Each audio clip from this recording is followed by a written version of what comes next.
अस्सलाम वालेकुम। Live with Adil Shahzeb के साथ मैं हूं आपका मेजबान। इतवार और पीर की शब सिक्योरिटी फोर्सेज ने शुमाली वजीरिस्तान में इंटेलिजेंस बेस्ड ऑपरेशन किया, जिसमें इंतहाई मतलूब दहशतगर्द कमांडर जो है सहरा उर्फ जानान समेत 8 दहशतगर्द मारे गए। हलाक होने वाले दहशतगर्द जो हैं वो 16 मार्च को मीरली में सिक्योरिटी फोर्सेज की चौकी पर दहशतगर्द हमले की मनसूबाबंदी में मुलव्विस थे। दहशतगर्दों के खिलाफ मुसल्लह अफवाज दिन रात ऑपरेशन में इस वक्त मसरूफ हैं। ISPR के मुताबिक दहशतगर्दों को उनके मजमूम अज़ाइम में कामयाब नहीं होने दिया जाएगा। दूसरी जानिब अफगान हुकूमत ने इल्ज़ाम आयद किया है कि खोस और पक्तिका में 2 मुख्तलिफ मकामात पर फ़िज़ाई कार्रवाई में 8 अफराद मारे गए हैं, जिसके जवाब में दोनों मुल्कों के सरहदी इलाके में पाकिस्तानी चौकियों को निशाना बनाया गया। अफगान वज़ारत दिफा के एक्स पर जारी बयान के मुताबिक मुल्क की दिफाई और सिक्योरिटी फोर्सेस किसी भी किस्म की जारियत का जवाब देने के लिए तैयार हैं।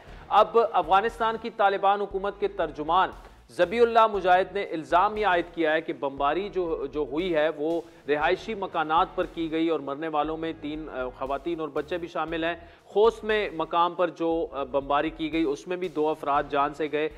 अब उनका ये कहना है कि पाकिस्तान की तरफ से ये फ़िज़ाई कार्रवाई जो है ये की गई है, लेकिन पाकिस्तान की जानिब से ऑफिशियली अभी तक इस पर कोई बयान सामने नहीं आया। अलबत्ता कबायली ज़िला कुरम में खरलाची सरहद पर पाकिस्तानी हुकाम ने बताया कि अफगानिस्तान की जानिब से पाकिस्तानी हदूद में मार्टर फायर किए गए, लेकिन इसमें कोई जानी नुकसान नहीं हुआ। इसी तरह जनूबी वजीरिस्तान और अफगानिस्तान की सरहद पर गुलाम खान बॉर्डर पर भी हुकाम के मुताबिक सरहद पार से मार्टर गोले फायर हुए जो आबादी वाले इलाके में गिरे, लेकिन इसमें कोई जानी नुकसान नहीं हुआ। अफगानिस्तान की बात करें तो पाकिस्तानी हुकूमत की जानिब से एक बार फिर गैर कानूनी तौर पर मुकीम अफगान बाशिंदों की पाकिस्तान से वापसी का दूसरा मरहला शुरू किया जा रहा है और वजारत दाखिला ने पंजाब, खैबर पख्तूनख्वा, सिंध और बलूचिस्तान की गवर्नमेंट्स को ईद उल फितर के बाद गैर कानूनी अफगान शहरियों की वतन वापसी का दूसरा मरहला शुरू करने की हिदायत जारी की हैं।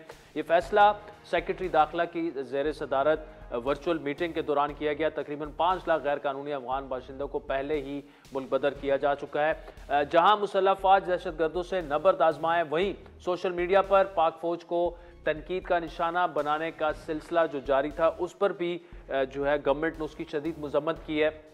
वज़ीर दिफा ख्वाजा आसिफ के बकौल इलेक्शन में इख्तिलाफात पर शुदा को शामिल करना जो है उनको तनकीद का निशाना बनाना एक घटिया अमल है। ये पार्टी बेनामी हो चुकी है, इस्टेब्लिशमेंट से तमाम जमातों के इख्तिलाफात रहे, किसी ने ऐसा रवैया इख्तियार नहीं किया। इस पर रद्द अमल देते हुए PTI के सीनियर रहनुमा असद कैसर ने ख्वाजा आसिफ की बात को गुमराह कुन प्रोपेगंडा करार दिया। उनके मुताबिक PTI ने हमेशा पाकिस्तानी सरहदों की हिफाजत करने वाले जवानों की कुर्बानियों का एतराफ़ किया है। दूसरी जानिब अगर बात करें दरपेश चैलेंजेस की, माशी इस्तेकाम का मामला है, मईशत की बेहतरी के लिए हुकूमत की जानिब से किफ़ायत शारी समेत बहुत से अहम इक़दामात उठाने के दावे किए जा रहे हैं, जिनमें खसारे में चलने वाले इदारों की निजकारी भी शामिल है। ये चैलेंज नून लीग के लिए मज़ीद मुश्किल इसलिए हो रहा है क्योंकि पीपल्स पार्टी जो कि हुकूमती इत्तेहाद में शामिल है, उनके बकौल PIA की निजकारी के फैसले की मुखालफत जो है वो करेंगे। आपको बताते चलें कि वफाकी वज़ीर ख़जाना मोहम्मद औरंगज़ेब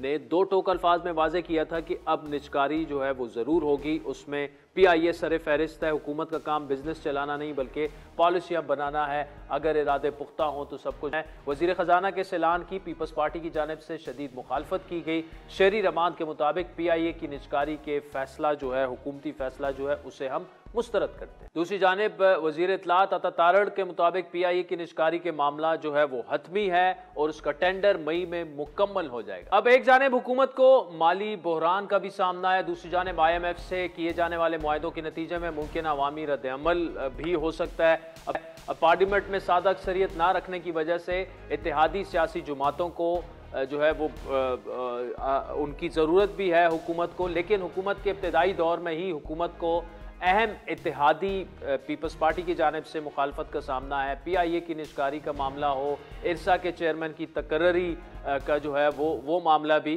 अपनी जगह है, लेकिन इसके अलावा जो NFC का मामला है जो कि 18वीं तरमीम का मामला है, अब इतलात ये भी हैं कि IMF ने हुकूमत पाकिस्तान से ये भी कहा है कि जो सूबों को शेयर दिया जा रहा है NFC के तहत वो काफ़ी ज़्यादा है।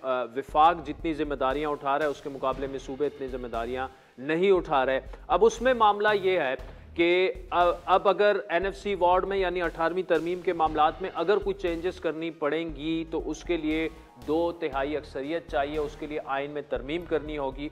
और पीपल्स पार्टी इस मामले पर, यही सवाल शहरी रहमान साहिबा से हुआ एनएफसी वार्ड के मामले पर, तो उन्होंने ये कहा कि ये तो आइनी मामलात को छेड़ना जो है ये तो आईएमएफ का मैंडेट ही नहीं है और हम ऐसा शायद नहीं होने देंगे। अब नाज़रीन, 2-3 अहम मामलात पर इख्तिलाफात हैं पीपल्स पार्टी और नून लीग में। एक तो जो एनएफसी अवार्ड वाला मामला है वो बड़ा अहम मामला है, इसके अलावा निजकारी का मामला है और सबसे अहम अफगानिस्तान की सूरत हाल है। इस पर तफसीली गुफ्तगू करेंगे। हमारे साथ आज मौजूद हैं वफाकी वज़ीर दिफा और नून लीग के सीनियर रहनुमा जनाब Khawaja Muhammad Asif. Thank you so much for joining us. मामला एक दफ़ा फिर यहाँ पर उन्होंने अटैक्स किए, हमने शहीदों के जनाजे उठाए, उस पर भी गुफ्तगू आपसे करेंगे। लेकिन फिर उसके बाद अब इतलात ये हैं कि अफगानिस्तान के अंदर बमबारी की गई है। क्या एक तो पहली दफ़ा हुआ है और क्या उसकी तफसीलात हैं ख्वाजा साहब? अभी तक क्या हमें पता लगा? कोई अभी कोई ऑफिशियल तो इसमें नहीं है, लेकिन जो अफ़गान गवर्नमेंट के तर्जुमान हैं उनकी तरफ से एक बयान आया, मैंने सोशल मीडिया पे पढ़ा है। तो मैं इस इश्यू को वैसे विदाउट गिविंग एनी डिटेल उसको ज़रूर जो है ना मैं बयान करने की कोशिश करता हूँ। देखें, ये इस वक्त सारे दहशतगर्द जो है ना वो मुकीम है अफ़गानिस्तान की सरज़मीन के ऊपर। टीटीपी सवाए उनके जो इमरान खान जिनको यहाँ पे 3-4 हज़ार आदमियों को ले आया था, जिसमें मुस्लिम भी थे एक और 2 बहुत बड़े नाम थे जिनको यहाँ पे लाया गया। और उसके लिए हमें ब्रीफिंग भी नेशनल असम्बली को उस वक्त दी गई। 2023 की बात है मेरा ख्याल है, 2022 की बात है मेरा ख्याल है। तो उसके बाद जो है ना मज़ीद नहीं आए। वैसे इन्फिल्ट्रेट तो करते हैं, लेकिन वो एक जो स्टेट लेवल पर जो उनको लाने की पॉलिसी थी वो उस वक्त थी। उसके बाद मैं पिछली दफ़ा जब मैं वज़ीर दिफा था, पिछली ये जो हमारी 1.5 साल की हुकूमत थी, मैं गया वहाँ पे, उनसे बात हुई, बड़े अच्छे माहौल में बात हुई उनसे। और उस बात में हमने उनको रिक्वेस्ट की कि जी ये इनको कोई लगाम वगैरह डालें, ये हमारे मुल्क में जो है तबाही मचा रहे हैं। और हमने उनको सबूत भी दिए कि जो पुलिस लाइन की मस्जिद में जो धमाका हुआ था जिसमें बहुत बड़ी तादाद शहीद हुई थी, उसमें अफ़गान शहरी था एक, और इनके जितनी अब वहाँ से तश्कीलें आ रही हैं उनमें अफ़गान शहरी भी शामिल है। अच्छा। और हम उनके साथ ये शेयर कर रहे हैं इंफॉर्मेशन कि ये आपके अफ़गान शहरी हैं। अब इशू ये है कि हम दो जिस तरह हमसाया ममालिक होते हैं दुनिया में कहीं भी, चाहे वो यूरोप है, चाहे एशिया है, या हमारा इंडिया है, साथ हमारे साथ इंडिया है, और ईरान का बॉर्डर है हमारा, उसका कोई सेंटिटी है ना, इस बॉर्डर की सेंटिटी कोई नहीं है, इसका कोई एहतराम नहीं है इस बॉर्डर का। जो मुंह उठाए वो चला है इस मुल्क के अंदर, हमारे मुल्क के अंदर जो है, और आके यहाँ बरसों रहना ठहर पड़े, फिर यहाँ के आईडी कार्ड भी ले लें, यहाँ तक के फौज में भर्ती हो जाए। मैंने 1-2-3 फाइलें साइन की हुई हैं जहाँ में फौज में भर्ती हुए लोग अफगान थे और उनको अफगान शहरी उनको डिस्पोज ऑफ किया गया। अच्छा। हाँ, बच्चे थे, एक कैप्टन था मेरा ख्याल है, एक लेफ्टिनेंट था, और उनके वालिद ने लेटर लिखा जी कि ठीक है मैं अफगान शहरी हूँ लेकिन इतने साल से यहाँ पे रह रहा हूँ, मेरी कोयटे में जायदाद है, ये है, कारोबार है, लेकिन उनको निकाल लिया गया, फिर उनको डिस्पोज ऑफ कर दिया गया उनको। अच्छा, ये कब की बात है खान साहब? ये 2-3 साल पुरानी बात है। अच्छा, मैं उस वक्त वज़ीर दिफा था मेरा ख्याल है, ये पिछली टेन्योर की बात है या तो इस किस्म की हमसायगी जो है वो वारे में नहीं है हमारे। We can't afford it. तो आप हमसाया तो चेंज नहीं कर सकते ना, ज्योग्राफी तो हमने बॉर्डर पे बाढ़ लगा दी, असूल तो तय कर सकते बॉर्डर, लेकिन फिर भी हमको नए असूल नहीं तय करना चाहते। हम वही असूल तय करना चाहते हैं जो हमारे ईरान के साथ हैं, जो हमारे जो है हिंदुस्तान के साथ है, कि एक बॉर्डर है, जो बंदा अगर पाकिस्तान आना चाहता है अमृतसर से, वो वीज़ा ले, पाकिस्तान एम्बेसी जाए, वीज़ा ले, यहाँ पे आए, ज़ियारतों पे आते हैं लोग जो हैं, सिख हजरात आते हैं और मजहबी त्योहारों पे वहाँ पे लोग आते हैं, रिश्तेदार लोगों के आते हैं यहाँ पे मिलने, कराची में, पंजाब में और जगह पे। इसके अलावा और कोई सलूशन नहीं है। हम बिल्कुल उनके साथ भाइयों की तरह रहना चाहते हैं, लेकिन हम चाहते हैं कि जिस तरह सारी दुनिया में जितने ममालिक अपने हमसायों के साथ जो है ना जिस तरह रहते हैं उसी तरह हम भी रहें। इसके अलावा कोई सलूशन नहीं है। और हम चाहते हैं कि जो माजी गुजरा है 30, 40, 35 साल का जो माजी है उसे क्लीन ब्रेक की जाए। वो हम अफोर्ड नहीं कर सकते। बस ये मुल्क है कि यहाँ पे जो यहाँ से माल जाता है और वो माल जो है वापस पाकिस्तान आ जाता है, यानी यहाँ के लोग जो हैं बैठ के स्मगलिंग करते हैं पाकिस्तान, वहाँ पे ट्रांजिट ट्रेड जो है। हाँ, जब इसमें आपकी बात ठीक है, अगर ये तो हमारी रियासत का फैसला है कि उसी तरह बॉर्डर जिस तरह से इंडिया के साथ या ईरान के साथ मैनेज होता है पूरा सारा, लेकिन फिर आप देखें होता है या चाइना के साथ या यूरोप में जो बॉर्डर है या जिस तरह इंटरनेशनल बॉर्डर हर जगह पे मैनेज होता है, लेकिन 2022 में हम उनके 4-5 हज़ार लोग यहाँ पे लेके आ जाते हैं। वो भी रियासत की पॉलिसी थी। इमरान खान साहब प्राइम मिनिस्टर थे, जनरल फैज उस वक्त DGI थे, जिसका भी वो फैसला था, लेकिन वो फैसला तो बैकफायर उसने किया ना। तो अगर हम ऐसे फैसले करते रहे, ये ब्रीफिंग हमें जनरल बाजवा और जनरल फैज ने दी और इमरान खान साहब उस वक्त वजीर आजम थे, ठीक है, उनकी हदायत पे ये सारा कुछ हुआ। ये रिस्पॉन्सिबिलिटी ले, हाँ, इमरान खान भी रिस्पॉन्सिबिलिटी ले, जनरल बाजवा भी रिस्पॉन्सिबिलिटी ले, जनरल फैज भी रिस्पॉन्सिबिलिटी ले कि वो 3, 4, 5 हज़ार या 7 हज़ार या 2 हज़ार जितने भी बंदे आए थे उनकी कौन जिम्मेदारी लेता है? वो बंदे अभी हैं कहाँ आपकी? वो दे हैव जस्ट क्या कहते हैं, वो डिसॉल्व हो चुके हैं हमारी पॉपुलेशन के अंदर जो है। नहीं, वो दोबारा से उन्होंने वो देखें, वो उनमें हो सकता है कोई छोड़ गया हो कारोबार, लेकिन जो तश्कीलें वहाँ से आती हैं वो यहाँ पे आके कहीं रहती हैं ना। हाँ, 1 दिन या 2 दिन या 3 दिन आके कहीं कहीं क्याम करती हैं, उसके बाद जो है वो वारदात करते हैं। उनको यहाँ पे पनाह गाह मुयसर हैं ना, इसलिए आते हैं पनाह गाह मुयसर। आप देख लें DI खान के अंदर जो इलेक्शन हुए हैं, मौलाना फजल रहमान साहब जो है वो वाशगाफ अल्फाजों में कह रहे हैं कि हमें वो आज़ादी नहीं थी जो दूसरे लोगों को आज़ादी थी इलेक्शन कैंपेन करने की, जो हमें कर्टेल किया गया था। अच्छा। तो ये चीज़ जो है वी कांट अफोर्ड इट। हालत मजबूरी हमें रिटेलिएट करना पड़ेगा कि वहाँ कहीं जहाँ भी हमारे पास इंटेलिजेंस है कि वो कहाँ बैठे हुए हैं, मूव करते रहते हैं, कहाँ बैठे हुए। हमें उन्होंने कहा था कि जी आप हमें X अमाउंट दें, हम इनको रीलोकेट कर देते हैं। अच्छा, ये अफगान तालिबान ने आपसे कहा था? नहीं, अफगान तालिबान ने कहा, जो काबिल हुकूमत ने कहा जी, अभी तो हुकूमत है, उनकी हुकूमत है, उन्होंने कहा कि हम इनको रीलोकेट कर देते हैं, आप इतने पैसे दें हम रीलोकेट। हाँ, उन्होंने 10 अरब रुपया मांगा उसके लिए। अच्छा, हम तैयार हैं, वो भी करने को तैयार हैं, लेकिन उनको वहां से वो फिर वापस इधर आ जाए। मसलन वो चाहते थे कि वो कहीं वेस्टर्न उनके जो प्रोविंसेस हैं उनमें जाके उनको बसा दिया जाए। अच्छा, ETIM के जो है उनको कैंपों में डाल दिया, उनकी तादाद कम है, जो चाइना के खिलाफ दहशतगर्दी करते हैं उनकी तादाद कम है। ये लोग हज़ारों में हैं, ये 15,000 20,000 तो मामूली बात है। इनका जो है इनकी फैमिलीज भी साथ हैं, ये वहाँ पे बस गए हुए हैं, वहाँ पे रहते हैं, उनके साथ मिलकर उन्होंने जंग लड़ी सारा। अब ये देखें ना, एक रियासत जो है मैं ज़्यादा गुफ्तगू नहीं कर सकता, मौजू है इस किस्म का है कि इससे ताल्लुकात जो हैं वो मैं उनमें बिगाड़ नहीं पैदा करना चाहता। हमारे भाई हैं, हमने उनके लिए बड़ी जंग लड़ी है, बड़ी हमने उनके लिए कुर्बानियां दी हैं, अपना अमन तबाह कर दिया है। और मैं तो कहता हूँ बड़ा नुकसान पाकिस्तान में, और उन लोगों को भी जो है जिन लोगों ने ये जंग लड़ी है, चाहे 80 की दहाई में या 90 की दहाई में या उसके बाद जनरल मुशर्रफ के वक्त, उन लोगों को भी पकड़ना चाहिए कि आपने ये पंगा क्यों लिया जो है इस जंग का, मुल्क को तबाह कर दिया, कल्चर तबाह करके रख दिया मुल्क।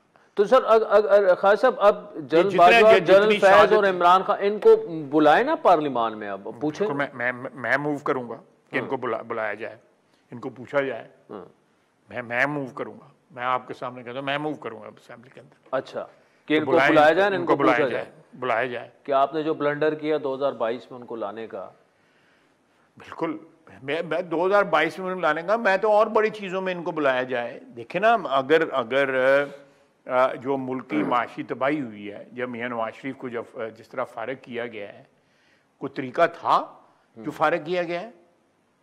अब इमरान खान के खिलाफ जो केसेस चल रहे हैं, बाकायदा एक प्रोसीजर फॉलो हो रहा है ना, कि लोअर कोर्ट्स में चल रहे हैं, इसके बाद हाई कोर्ट की भी उसको है, उसके बाद सुप्रीम कोर्ट भी इसके पास है। मियां नवाज शरीफ को ये फैसिलिटी दी गई थी। मैं तो ये डिमांड करता हूँ जिस तरह एक करेक्शन की गई है, तारीख की एक तस्सीह की गई है, करेक्ट किया गया है जो 1979 में जो जुल्फ़िकार अली भुट्टो शहीद को जो है सुप्रीम कोर्ट का जो फैसला था, सुप्रीम कोर्ट जो है मियां नवाज शरीफ का भी टेकअप करे मसला।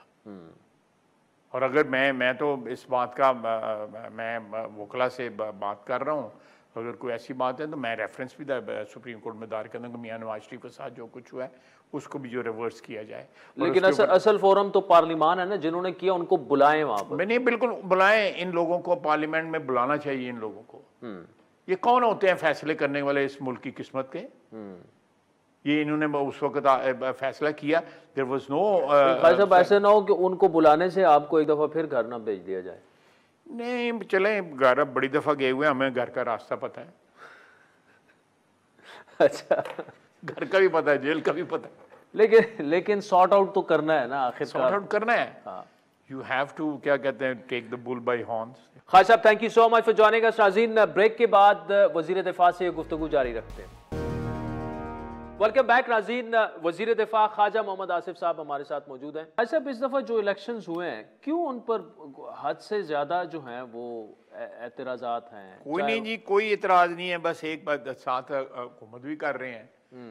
केपी में जो है वो क्योंकि वो जीत गए हैं, वहाँ पे कोई 45 नहीं है, कोई 47। ये जो आपके लोग हारे हैं, जो एक उसको स्पिन ये दिया जाता है कि जो मियाँ साहब के साथ ज्यादा करीब थे, राना सनोल्ला हो या खुरम दस्तगीर हो, ऐसी कोई बात नहीं है। जो जावेद लतीफ, सारी पार्टी जो है मियाँ नवाज शरीफ के साथ है। अच्छा, सब उसके करीब नहीं। ये लोग जो हारे, इनको हरवाया गया या असल में जो इलेक्शन हुआ है वो हुआ है? बस जो हारे हैं वो हारे हैं, जो जीते हैं वो जीते। देखें, मेरा मतलब है हमें भी शिकायतें हैं, बिल्कुल।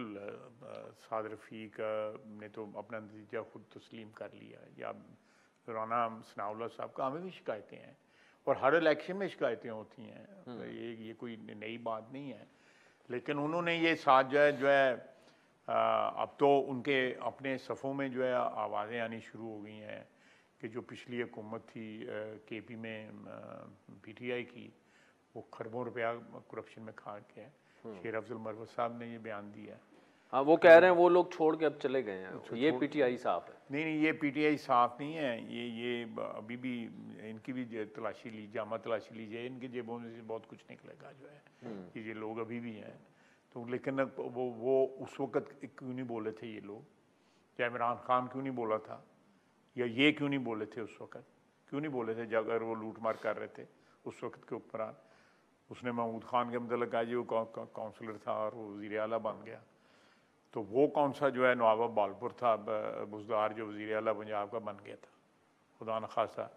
तो ये खास साहब, अगर तो देखें इस वक्त जो एक मुहिम चल रही है इंटरनेशनली, खुसूसन जो ओवरसीज़ पाकिस्तानीज़ हैं, वो ये जो अगर एलिजेड रिगिंग है, धांधली है, इसको लेकर एक बयानिया उन्होंने बनाया। IMF के बाहर उन्होंने जो मुजाहरे किए, IMF के दफ्तर के बाहर, और फिर 25 सेनेटर्स का मतलब खत लिखना और पूरा सारा। शाहजेब, ये मैं मुख्तसरन जवाब देता हूँ जी। धांधली के इल्जाम तो ट्रंप ने भी लगाए हुए हैं ना, बिल्कुल। मैं गलत कह रहा हूँ तो मुझे टोकते हैं जी। तो वहाँ पे सारे ये जो मुजाहरे कर रहे हैं, ये अमेरिकन सिटीजन है, तो ट्रंप के साथ मिलकर मुजाहरा क्यों नहीं करते वहाँ पे? अपने मुल्क में जहाँ के रिहायशी हैं, वो जहाँ पे रहते हैं, वो उसमें क्यों नहीं मुजाहरा करते? ट्रंप कहता है मेरे साथ बेईमानी हुई है, बाइडेन ने जो है रिगिंग कराई है, बाइडेन ने बेईमानी की है ना ये सी। मैं गलत कह रहा हूँ तो मुझे टोकें। वहाँ उस इलेक्शन पे इधर के मामे लगते हैं ये, यहाँ के आके जो है इस जिस मुल्क का उनके ना शरीयत है ना पासपोर्ट है। धांधली वहाँ हुई है, उस पर क्यों नहीं एहतजाज करते? पाकिस्तान पे क्यों एहतजाज करते हैं? पाकिस्तान आते नहीं है, पासपोर्ट तुम्हारे पास अमेरिका का है, और पीड़ें जो है उठ रही हैं पाकिस्तान की तुम्हें। ये क्यों ऐसा हो रहा है? खास ये this is all engineered Pakistan को डिस्टेबलाइज करने के लिए। ये फॉरेन जो कंट्रीज में जो किसी ज़माने में ये लोग जो किसी ज़माने में पाकिस्तान हुए करते थे, इन्होंने ऊपर लिखा हुआ है कि क्या लिखा हुआ है उन्होंने अपना के उसके पैड के ऊपर, Americans of Pakistani descent, Americans of Pakistani decent.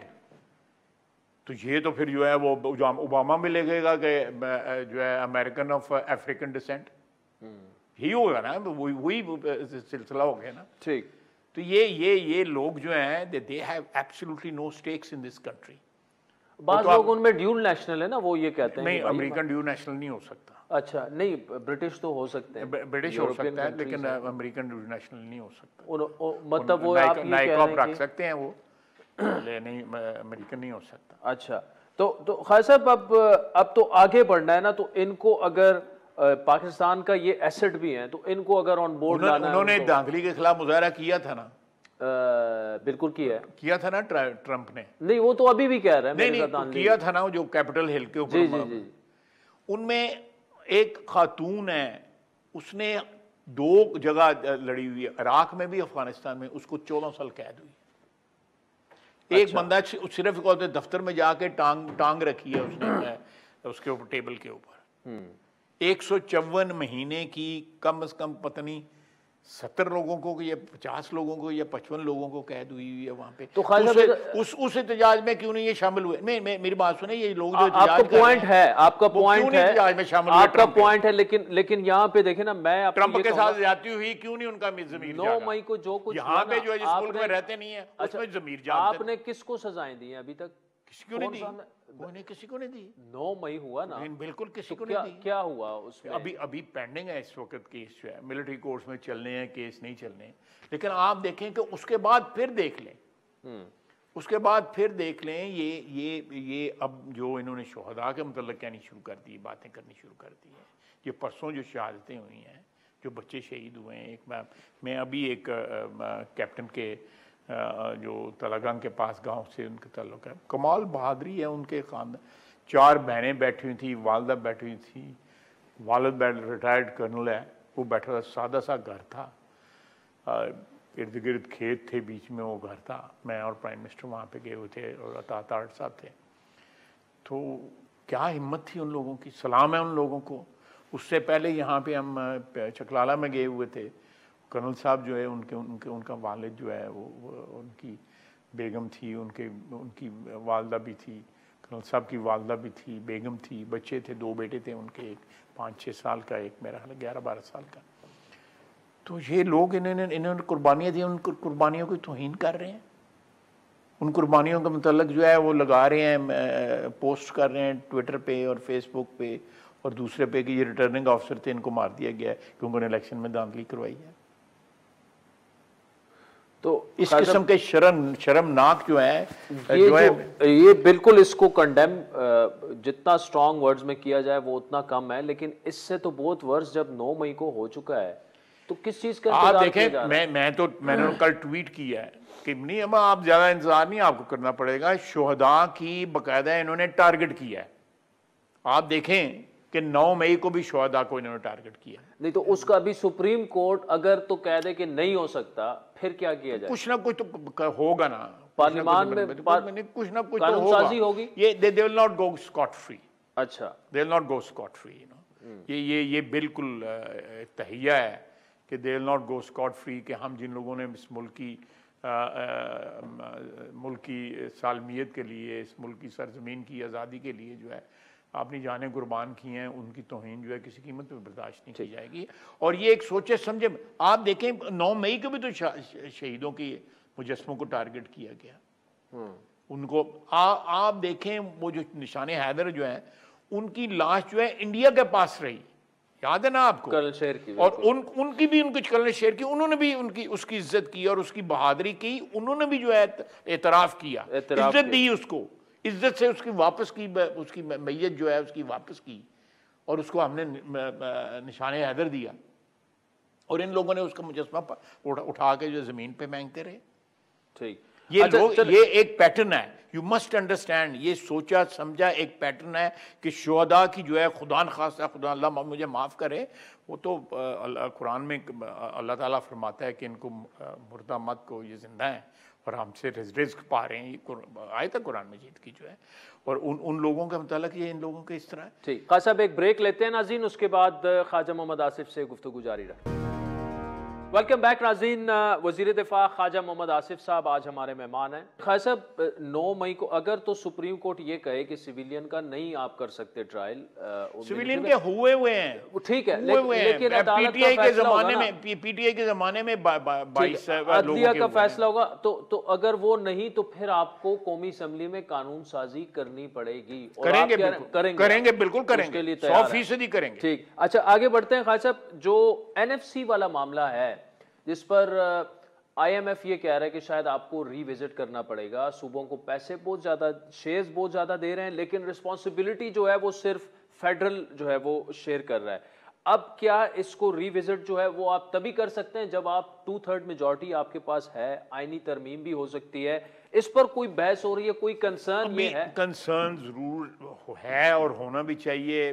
शायद देखें, हम लोग जो है ना बड़े नाक वतन देश हैं। हमने एक डेवोल्यूशन की एक इंट्रोडक्शन करवाई 18वीं तरमीम के ज़रिए, जहाँ हमें सूट करती थी। मसलन जो है लोकल गवर्नमेंट्स को कोई वहाँ पे एम्पावर नहीं किया गया, ना पंजाब में, ना सिंध में, ना केपी में, ना बलूचिस्तान में।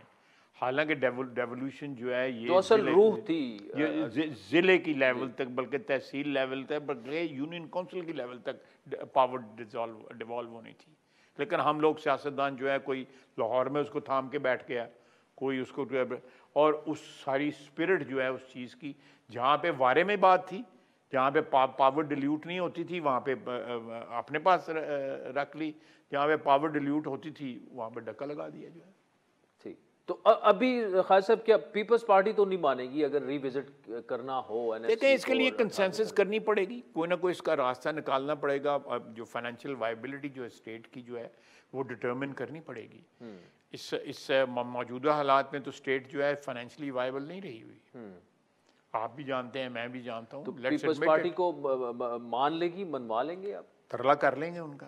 अच्छा, तरला कर लेंगे उनका। तो बड़ा क्लियर कट वो कह रहे हैं कि नहीं जी ऐसी तो कोई बात नहीं, और आईएमएफ तो इन मामलात में बोल ही नहीं सकता, ये तो आईनी मामलात हैं।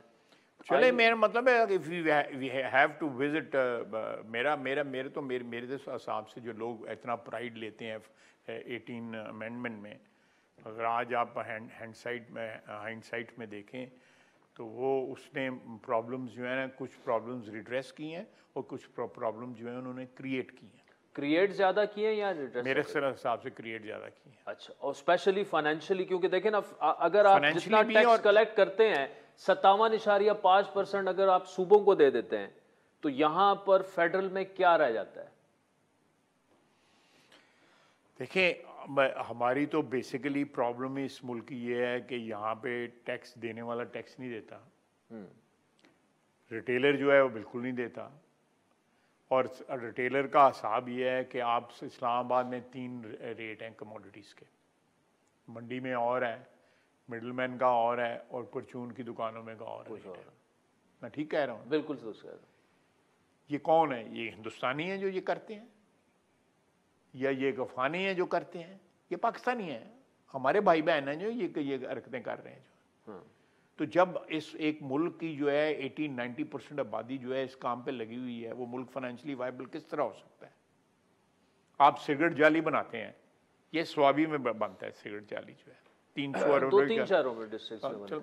चले पूरा नेटवर्क है, पूरा नेटवर्क से कराची तक, और बाहर भी हम। अच्छा, और 2 नंबर सिगरेट एक्सपोर्ट नहीं, मैं उसका पंजाब भी बीच में डालता हूँ ना जी। उसकी जो प्रिंटिंग होती है पैकेट्स की जो है, क्योंकि हर महीने वो ब्रांड बदलते हैं, वो पैकेट की प्रिंटिंग जो है पंजाब से होकर जाती है।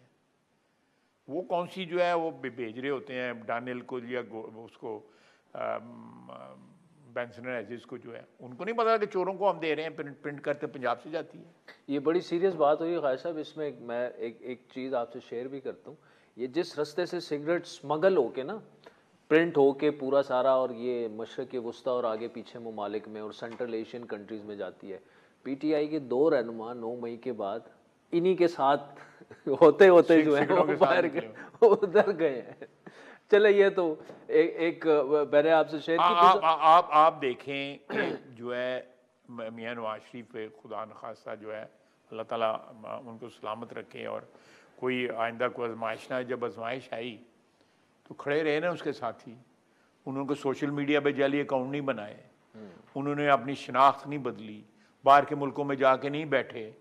अब देखें कहाँ गई है पीटीआई जो हुक्मरानी करती थी 2022-23 तक, जिन्होंने हुक्मरानी की है इस मुल्क के अंदर। डंका उनका जो है बजता था हर जगह, सारे को कहीं बैठा हुआ है, को कहीं बैठा हुआ है, खामोश बैठा है। अब तो पीटीआई में या सुन्नी इत्तेहाद कह लें या MWM कह लें, उसमें तो किसी बार एसोसिएशन में कोई फ़र्क नहीं है। सारे के सारे वकील बैठे हुए हैं, पता नहीं वो डिलीवर कर रहे हैं, ये पीटीआई वाले फैसला करें, मैं कोई जजमेंट देने को तैयार नहीं हूँ। कोई डिलीवर कर रहे हैं, वो खान साहब की मर्जी के मुताबिक लगे हुए हैं, या उनके साथ वकला जो है हज़ारों लाखों की तादाद में सड़कों पे निकल आए हैं, उन्होंने निकाल लिए हैं। ये 2-3-4 जो वकील हैं वो खान साहब उधर तो बड़ी सोच इस वक्त प्रिवेल परवान ये चढ़ रही है कि जो वकील आए हैं वो तो पीटीआई को तोड़वाने के लिए आए हैं, लेकिन आप देखें तो संभाला तो वकला नहीं है ना। तो फीस कहाँ से ली होगी उन्होंने तोड़वाने के लिए? तो फीस क्या, कोई MNA बन गया, कोई MPA बन गया, कोई सेनेटर बन गया है, तो वो भी बहुत बड़ी फीस है। वो लोग जो है सेनेट की जो सीट जो है जो लोग खरीदते हैं 25-30 करोड़ रुपए लगाते हैं, तो देखो 25-30 करोड़ रुपए की अभी रेट 1 अरब चल रहा है। 25-30 पुराने जमाने का आदमी, इसलिए पुराने जमाने का 75 करोड़ तो पिछले सेनेट में गया था रेट ऊपर। अभी तो 1 अरब उनको चीज ये मुफ्त में मिल गई है। और क्या पीटीआई के मतलब क्या कहूँ मैं। ठीक, अच्छा खान साहब, एक और अहम मामला जो है, अब देखिए 18वीं तरमीम पे हमने गुफ्तगू की, अगर उसका आपके बकौल अगर उसके नुकसानात ज़्यादा थे फ़ायदे कम थे, लेकिन वे फॉरवर्ड क्या हो सकता है इसके लिए? अगर पीपल्स पार्टी भी मान जाए, उनसे भी बात हो जाए कुछ। देखें शाहजेब, ये हमें जो है अपना एक इकनॉमिक जो है वो चार्टर जो है वो नेगोशिएट करना पड़ेगा। और जो मईशत के ऊपर जितने भी इस वक्त प्रॉब्लम्स हैं या मईशत के जो मुख्तलिफ हर्डल्स जो हैं, उनके लिए एक माशी जो है कंसेंसस जो है सारे सूबों में होना चाहिए। बलूचिस्तान में जो है एक बड़ा अंडर डेवलप्ड हमारा सूबा है, वहाँ पे ज़्यादा फंड्स वहाँ पे जाने चाहिए। बलूचियों को जो है इकनॉमिकली एमेंसिपेट करना पड़ेगा आपको, बलूचियों को जो है वहाँ पे जब तक उसको इस वक्त इकनॉमिकली डिसइनफ्रेंचाइज्ड है वो, इस वक्त वो एमेंसिपेशन की उनको ज़रूरत है, वहाँ पे पैसा लगाएं। बाकी जो खुशहाल सूबे हैं, पंजाब है, सिंध है, KP जो है वो उनके लिए जो है कुर्बानी दें। इसी तरह जो है पंजाब में को इलाके हैं या KP में इलाके हैं या अंदरून सिंध जो इलाके हैं, उनको डेवलप किया जाए, उनको शहरों के बराबर लेके जाए। वहाँ के जो लोग वहाँ पे जो रहते हैं वो भी इकनॉमिकली डिसइनफ्रेंचाइज्ड हैं, वो भी इकनॉमिकली जो है ना वो बैकवर्ड हैं, उनको किया जाए। बजाय इसके कि ये सारे पैसे कोई लाहौर में जाकर रुक जाते हैं, कराची में जाकर रुक जाते हैं, कोटे पेशावर में जाकर रुक जाते हैं, ये चंद और बड़े शहरों में चले जाते हैं। इसका होना चाहिए। और देखिए मैं आई 100 नहीं 200% बिलीव करता हूँ कि हमारा मुल्क जो है सॉल्वेंट है। ये हम कल्लाश नहीं है, हम दिवालिया नहीं है, हम बैंकरप्ट नहीं है, हमारा मुल्क सॉल्वेंट है। अच्छा, हमारी अवाम भी नहीं, बल्कि एक तबका, मैं अवाम को नहीं कहूँगा, एक तबका जो है जिनके हाथ में कहीं भी छोटे लेवल पे या बड़े लेवल पे पावर आ जाती है, वो मॉरली बैंकरप्ट है। वो इस मुल्क को चूना लगा रहे हैं, वो टैक्स नहीं दे रहे, वो बिजली चोरी कर रहे हैं। अब कल एक एंटी करप्शन के दफ्तर की तस्वीर लगी हुई थी, उन्होंने डायरेक्ट की बिजली लगाई हुई थी। अच्छा। आप जिस घर पे भी देखें ना ये विंडो AC लगा हुआ, वो चेक कीजिएगा जरूर। अच्छा, विंडो AC की जितनी बिजली का है, तो आप इन्वर्टर लगा लें, वो 3 चलते हैं उसके, एक विंडो AC के ऊपर 1.5 टन के। वो क्यों लगाते हैं? चोरी की बिजली चले, चोरी। ये तो खान साहब अब आपकी हुकूमत का बड़ा चैलेंज है, बहुत बड़ा चैलेंज है, बहुत बड़ा चैलेंज। लेकिन इसकी ये बीमारियां दुरुस्त हो सकती हैं, नीयत नेक होनी चाहिए। बस अभी आपकी गवर्नमेंट है ना 5 साल खान साहब, तो अभी दुरुस्त करना है ना इंशाल्लाह। पॉलिटिकल जो मसलते हैं उनको पस्से पुश डाल के आपने इकोनॉमिकली सॉल्वेंट करना है इस मुल्क को। हमें किसी IMF की ज़रूरत नहीं है। और दूसरा जो आपने शुरू में सवाल पूछा है, हम अफ़गानिस्तान के साथ कोएग्जिस्ट करना चाहते हैं, भाइयों की तरह, हमसायों की तरह, लेकिन जिस तरह बाकी दुनिया में हमसाए रहते हैं, बॉर्डर होते हैं, आने जाने वीज़े के हिसाब से होता है, ये सारा कुछ होता है, वो सारी का इनको माननी पड़ेगी।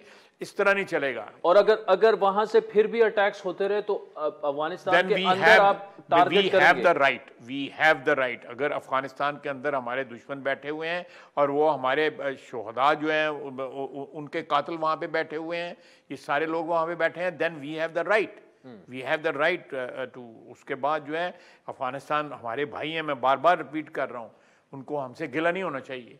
वो ये जो हमारे शोहदा के जो कातिल हैं, हमारे मुल्क में जो जिन्होंने आग लगाई हुई है, दहशत गर्दी की जो है आग भड़काई हुई है, इन लोगों को फारग करें। ठीक, इन लोगों को फारग करें, हम उनके साथ जो है क़यामत तक। और नहीं फारग करेंगे तो नहीं फारग तो हमने अपने मुल्क की दिफा करनी है, हमने अपनी आवाम की दिफा करनी है। उसके लिए हम और किस लिए बैठे हुए हैं लोग जो है जो हुक्मरान तबका है। ठीक, अब आखिर में खान साहब एक और अहम मामला निजकारी का। अब पीपल्स पार्टी उसको अपोज कर रही है, स्पेशली पीआईए को। वो ये कहते हैं जनाब आप चले जाएं, पब्लिक प्राइवेट पार्टनरशिप पे चले जाएं। दुनिया भर में ऐसा हो रहा है, हमने सिंध में भी ऐसा किया है, आप पूरी प्राइवेटाइजेशन पे। अब आईएमएफ भी आपको कह रहा है आपने प्राइवेटाइजेशन करनी है। प्राइवेटाइजेशन के एक बाकायदा वजीर अलीम खान साहब भी आ गए हैं। क्या कैसे हल निकालेंगे इसका आप? नहीं जी, प्राइवेटाइजेशन होगी, पीपल्स पार्टी ने की हुई है। बीबी शहीद के वक्त जो है 3 साल 93 से 97 तक जो उनकी हुक्मरानी थी, उसमें बड़ी सक्सेसफुल पार्टिसिपेट, बड़ी अच्छी प्राइवेटाइजेशन हुई है। मैं गवाह हूँ उसका, क्योंकि मैंने नवीद कमर साहब को इससे चार्ज जो है प्राइवेटाइजेशन का मैंने लिया था। उसके बाद 2-2.5 साल मैं रहा। बहुत अच्छी ट्रांजैक्शनें हुई हैं, होनी चाहिए। नहीं, अभी तो वो कह रहे हैं ना कि हम नहीं कर सकते ये चीज़ जो है। नहीं, ये अब मैं उस पर कमेंट नहीं कर सकता, कोई प्रीमेच्योर कमेंट नहीं कर सकता। नाज़रीन, ब्रेक के बाद ख्वाजा मोहम्मद आसिफ से गुफ्तगू जारी रखते हैं। वेलकम बैक नाज़रीन, वजीर दिफा ख्वाजा मोहम्मद आसिफ साहब हमारे साथ मौजूद हैं। तो ख्वाजा साहब, दो अहम जो मामले हैं, एक आपका निजकारी वाला, दूसरा एनएफसी जो कि 18वीं तरमीम वाला मामला है, उस पर आईएमएफ को अगर कंसर्न्स हैं और पीपल्स पार्टी उस पर नहीं मान रही है, तो कैसे उनको मनाएंगे? हल निकालेंगे, सियासी लोग हल निकाल लेते हैं, कोई ना कोई हल निकलेगा इंशाल्लाह। अच्छा, लेकिन ये दोनों चीज़ें जो है एड्रेस करना, ये तो वे फॉरवर्ड तो है इस मुल्क के लिए, यही वे फॉरवर्ड। निजात ही इसी में है, इन दोनों चीज़ों में।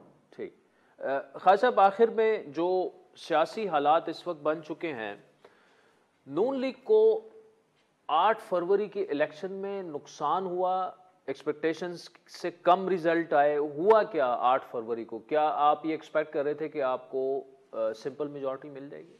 हम बिल्कुल एक्सपेक्ट कर रहे थे। अच्छा, जो हमें नहीं मिली। और जिस तरह वो पीटीआई वाले धांधली का इल्ज़ाम लगाते हैं, हम भी जो है हमें भी रिजर्वेशंस हो सकती हैं, लेकिन हम नहीं कह रहे, क्योंकि आगे चलें, लेट्स मूव ऑन। इस चीज़ को ले